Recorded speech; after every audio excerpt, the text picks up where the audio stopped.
गुजरात के नरोदा पाटिया में हुए दंगे में आज अहमदाबाद कोर्ट ने 32 मुजरिमों को सजा सुनाई। कोर्ट ने दंगे को ना तो रेयरेस्ट ऑफ रेयर माना, ना ही किसी को फांसी की सजा सुनाई, लेकिन दंगे को लोकतंत्र पर काला धब्बा बताया और जिस तरह से मुजरिमों को अधिकतम सजा सुनाई गई उससे दंगाइयों के होश जरूर उड़ गए।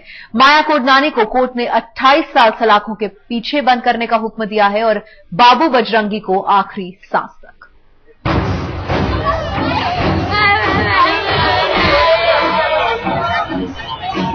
गुजरात के नरोदा पाटिया में हुए दंगे के इन गुनहगारों को कोर्ट ने सजा सुना दी है और सजा भी ऐसी कि दंगाई दोबारा दंगा करने से पहले उसका खौफनाक अंजाम जरूर सोच ले।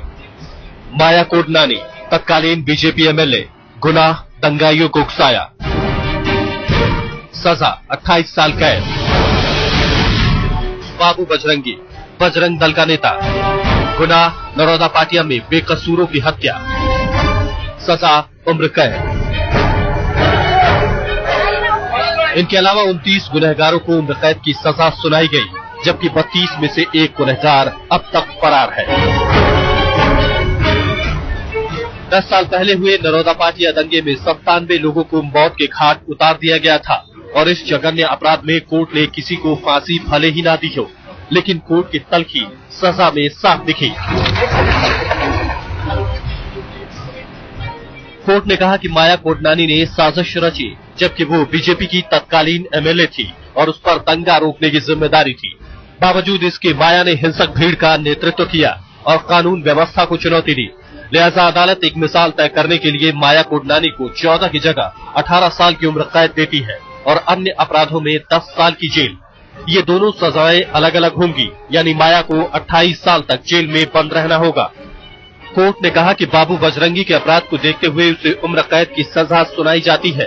वैसे तो उम्र कैद 14 साल की ही होती है, लेकिन बाबू बजरंगी के अपराध को देखते हुए उसे ताउम्र जेल की सजा सुनाई जाती है। वो जब तक जिंदा रहेगा तब तक जेल में ही रहेगा।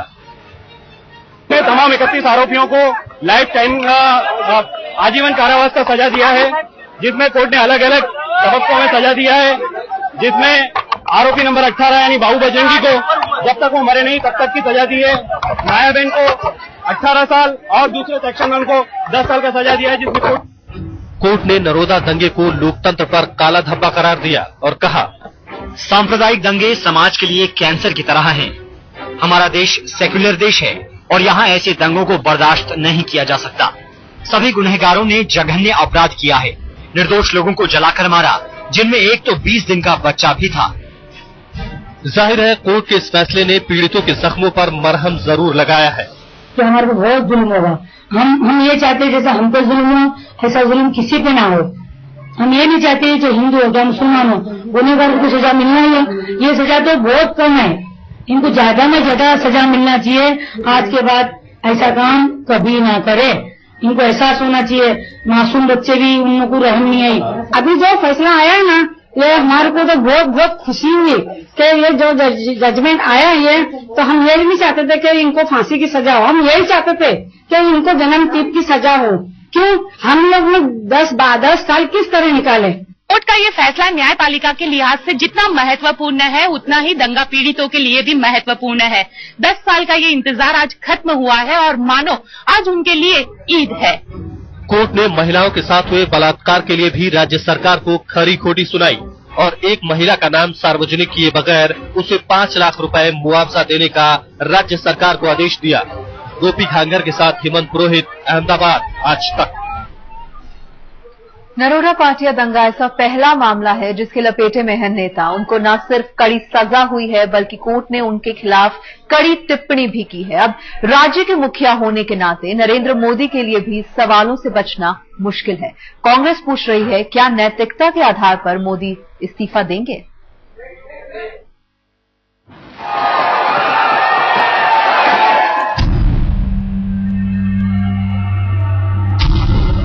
नरेंद्र मोदी को लगा बड़ा झटका, बीजेपी विधायक मुजरिम करार।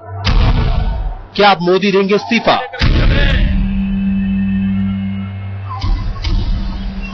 नरोदा पाटिया दंगे पर अहमदाबाद स्पेशल कोर्ट का फैसला आने के साथ ही गुजरात के मुख्यमंत्री नरेंद्र मोदी के खिलाफ खिंच गई हैं तलवारें। कथित कोयला घोटाले पर नैतिक आधार पर पीएम से इस्तीफा मांगने वाली बीजेपी पर कांग्रेस ने तीखा हमला बोल दिया है। जिस नैतिकता की दुहाई देकर बीजेपी मनमोहन सिंह से इस्तीफा मांग रही थी, वही हथियार बीजेपी को घायल कर रहा है। अदालत का जो भी फैसला है, हम उसकी इज्जत करते हैं। ये एक अहम फैसला है। इस फैसले से एक बार फिर ये साबित होता है कि हमारे मुल्क में कानून का राज है, और मुझे यकीन है कि इस फैसले से आम आदमी का भरोसा कानून में और बढ़ेगा। जो लोग विक्टिम्स हैं, उनके जख्मों पर मरहम रखा गया है। बड़ौदा पाटिया दंगे में 31 मुजरिमों को सजा सुनाते वक्त कोर्ट का बयान मोदी सरकार को कटघरे में खड़ा करता है। बीजेपी की पूर्व विधायक माया कोडनानी पर कोर्ट ने साफ तौर पर कहा कि विधायक ने अपनी जिम्मेदारी नहीं निभाई और हिंसक भीड़ की अगुवाई की। कोर्ट ने यह भी कहा है कि अदालत का काम है कि ऐसी सजा सुनाए कि समाज में खौफ बने और भविष्य में कोई ऐसा दंगा करने की हिम्मत नहीं करे। कोर्ट ने कहा है कि इसमें फांसी की सजा भी हो सकती थी, लेकिन फांसी के खिलाफ चल रही बहस की वजह से किसी को सजाए मौत नहीं दी गई। ये पहली बार है जब एसआईटी ने जिन दंगों की जांच की हो उसमें आरोपियों को सजा मिली है, लेकिन बीजेपी सजा को भी अपनी उपलब्धि के तौर पर पेश कर रही है। कानून अपना काम कर रहा है और देश में कानून का राज है। वहां की सरकार ने भी आजादी के बाद आज तक कभी किसी सरकार ने मेरठ में दंगे हुए, मलियाना में दंगे हुए, जो भी दंगों पर न्याय मिल रहा है वो एनडीए के राज में ही मिल रहा है। चाहे वो भागलपुर में नीतीश कुमार जी के राज्य में न्याय मिल रहा है या गुजरात में वो न्याय मिल रहा है, तो कानून अपना काम कर रहा है और लोगों को न्याय मिल रहा है।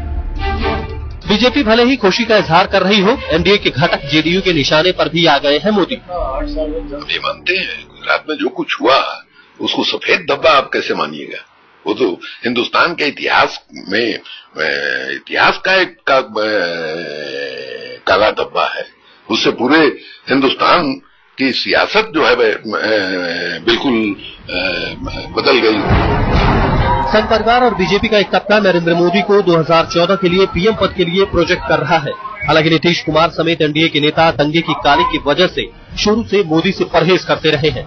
ऐसे में बड़ौदा पाटिया दंगे पर कोर्ट के फैसले ने नरेंद्र मोदी की सियासी मुसीबतें बढ़ा दी हैं। दिल्ली से अमिताभ सिन्हा के साथ आज तक ब्यूरो।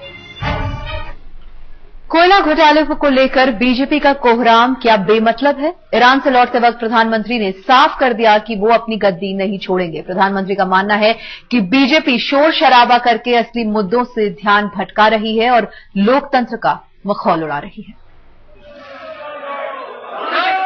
कोयला घोटाले पर बीजेपी चाहे जितना शोर शराबा कर ले, डॉक्टर मनमोहन सिंह ने दो टूक कह दिया है कि वो न तो इस्तीफा देंगे और न ही तू मैं की सियासत में पड़ेंगे।